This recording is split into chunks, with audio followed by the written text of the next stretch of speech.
Hi friends, good morning one and all.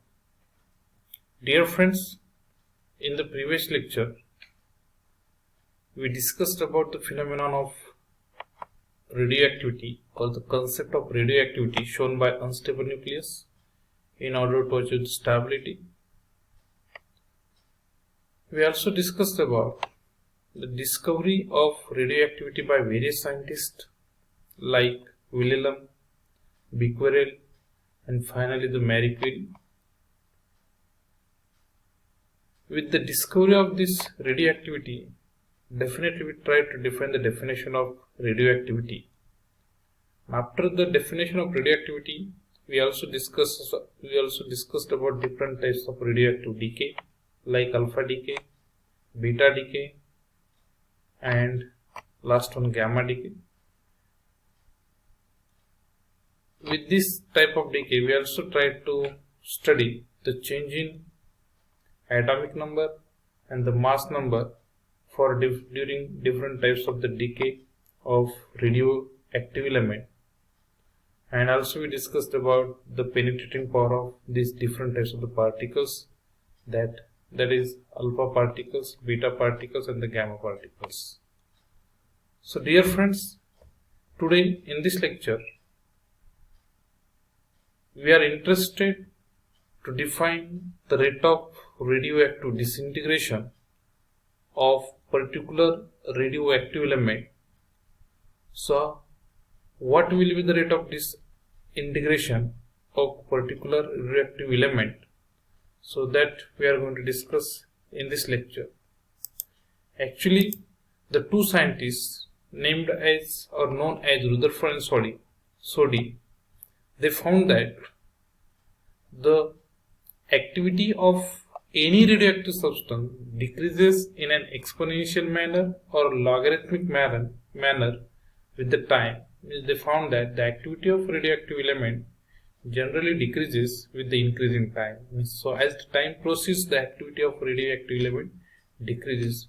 Why this is so? So from this observation, from this conclusion, they have given one statement in order to derive the relationship between rate of disintegration of radioactive element and the total number of present at that particular time.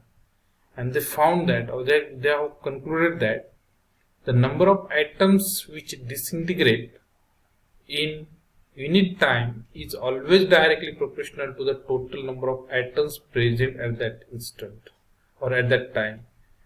Dear friends, if you remember about the chemical kinetics of FY BSc in the first semester, so in that topic of chemical kinetics we tried to define the rate law, and on the basis of rate law definitely we had studied the first order reaction, second order reaction. But if you remember about the rate law states that rate of any chemical reaction is always directly proportional to rate of any chemical reaction at any instant is always directly proportional to the concentration of reactant at that instant. So this is nothing but the important here. This can be correlated with the rate law. It means that from the rate law we can conclude that, so at the start of reaction, concentration of reaction is more, concentration of reactant is more, so rate of reaction will be more, and at the end of reaction, as the concentration of reactant will be smaller, so definitely rate of reaction will be smaller. So this concept can be correlated here, that number of atoms which disintegrate means the rate of disintegration, rate of decay of radioactive element in unit time is directly proportional to the total number of atoms present at that instant or at that time. It means that if the number of atoms of radio element or the radioactive element is more, rate of disintegration will be more. If the number of atoms of radioactive element is smaller, the rate of disintegration will be also smaller. And it is very general concept that at the start of reaction, at the start of disintegration of any radioactive element, definitely the number of atoms will be more. So at the start of this decay of radioactive elements, the rate will be more, and at the end of this disintegration process, the number of atoms of radioactive element will be smaller, so definitely rate of disintegration will be also smaller. So this is nothing but just like this is just like a Red law, and just as it is just like the Red law, and it is also found that this radioactive disintegration is the first order reaction. So this is the important thing, that what is the order. It means that definitely the rate of disintegration depends upon the total number of atoms present at that instance. So here, so what is the actual relationship between this rate of disintegration of radioactive element and the total number of atoms present at that instant? That can be studied with the help of some expression, with the help of some derivation that we are going to derive here. So this can be studied with the help of this. So I will show you here that here I tried to define this derivation, because the question can be asked to you all that define radioactive disintegration and derive an equation for the radioactive decay or the radioactive decay constants. So here, suppose, what is the statement according to the Rutherford and Soddy? The rate of disintegration at any instant or at any time is always directly proportional to the total number of atoms of radioactive element present at that instant or present at that time. Suppose here we will consider the number of atoms of radio element at any given time is indicated by n suffix t. It is the number of atoms of radio element present at any time. So it is present after 10 minutes, after 20 minutes, after the start of disintegration. So at any time. So whatever number of atoms of radio elements are present, that atoms indicated by means of an ent. So definitely this value will change with the time. As the time changes, the number of disintegration or the number of atoms undergo disintegration will change. So definitely this value will change with the time of disintegration process.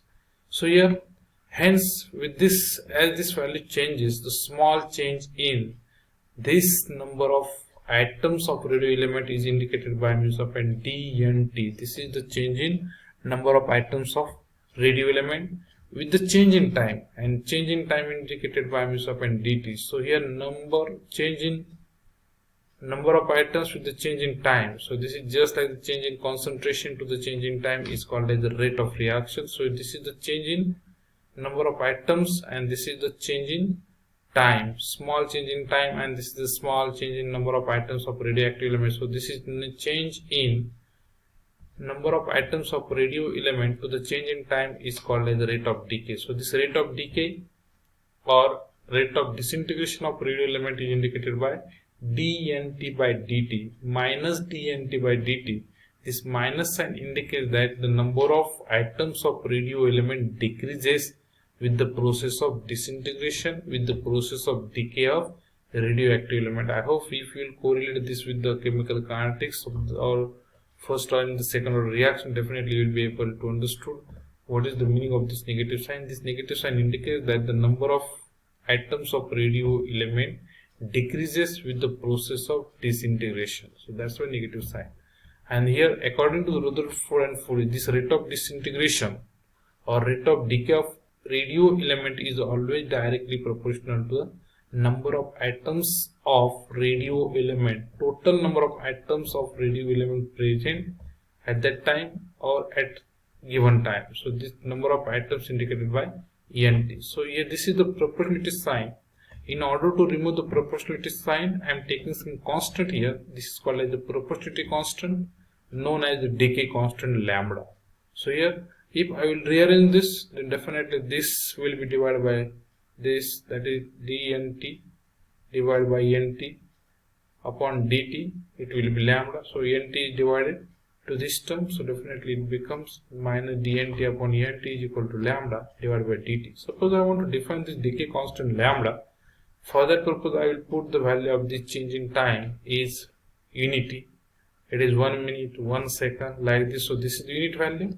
This definitely lambda will become equal to minus dnt by dt. Minus dnt is divided by ent. Ent is the total number of atoms present at a particular time. and dnt, it is what? It is nothing but the number of atoms which undergoes disintegration at a particular time. Suppose dnt, suppose total number of atoms provided for disintegration of radioactive element is 100. Then what happens actually? nt, this is the total number of atoms is 100. And out of this 100, only 10 number of atoms undergoes disintegration. So this is the change in number of atoms which undergoes disintegration is 10. So this 10 divided by 100, that becomes 0.1. So what happens? This becomes the fraction. So this is the fraction. This is the fraction of atoms of radio element which undergoes disintegration in unit time, and the fraction of total number of atoms which undergoes disintegration in unit time is called as decay constant or disintegration constant lambda. So here decay constant is the fraction of total number of atoms which disintegrate in unit time. So this is nothing but very simple. So finally I am going to collect the terms of number of atoms, change in number of atoms, and the change in time on one side. So my dnt by nt is equal to minus lambda into dt. I have transferred this negative sign to this side, so it becomes dnt upon nt is equal to minus lambda into dt. So if we will integrate this equation between the limits of nt from n0 to nt, n0 is the number of atoms at time t is equal to 0, means before the starting of disintegration, and nt is the number of atoms of radio element at a particular time t or at a given time t. So this is the n0 is the number of atoms of radio element at time t is equal to 0, and nt is the number of atoms of radio element at a given time. So after integration, definitely you will get this equation. It is just like dx divided by x. Integration of dx upon x is ln of x. Similarly, integration of dnt upon nt will be ln of nt. But here ln of nt, again upper limit minus lower limit. So after that is ln of x, or that is ln of upper limit nt minus ln of lower limit, that is n0. So ln of nt minus ln of n0. So it is just like the log a minus log b. Log a minus log b becomes log a upon b. So similarly ln of nt minus ln of n0 becomes ln of a upon b, means nt upon n0, that is equal to minus lambda into t. So here n0 is the initial number of atoms of radio element, and nt is the number of atoms of radio element at a given time t. So this equation, natural log, can be converted into exponential equation that becomes nt is equal to n0 into e raised to minus lambda into t. So this equation, natural log, can be converted into log to the base 10 by multiplying this equation by 2.303. So definitely 2.303 into log to the base 10 of nt upon n0 is equal to minus lambda into t. So we can write this equation for what? We can write this equation, that is lambda. So this negative sign is removed here by interchanging this ratio. It is now ln of nt upon n0, but here we have written log of n0 upon nt. So this negative sign is removed here because of by taking the reciprocal of these two terms, this ratio. So finally we got this equation by converting it into log to the base 10, that lambda is equal to 2.303 upon t log to the base 10 of n0 upon nt. So what is so this is the equation for decay constant lambda. So what is unit of this? So definitely in this equation, so this is n0, it is also number of atoms of radio element, nt is also number of atoms of radio elements. So both are the same quantity, so that can get cancelled here, and simply we are getting lambda is equal to only, that is 1 upon time. So that will become the reciprocal of time, and that's why the unit of decay constant lambda will be either per second, per minute, per hour, per days, or per year. That is nothing but simply per time. So we will discuss about the half-life period of radio element and mean life or average life of radio element in the next part of the video.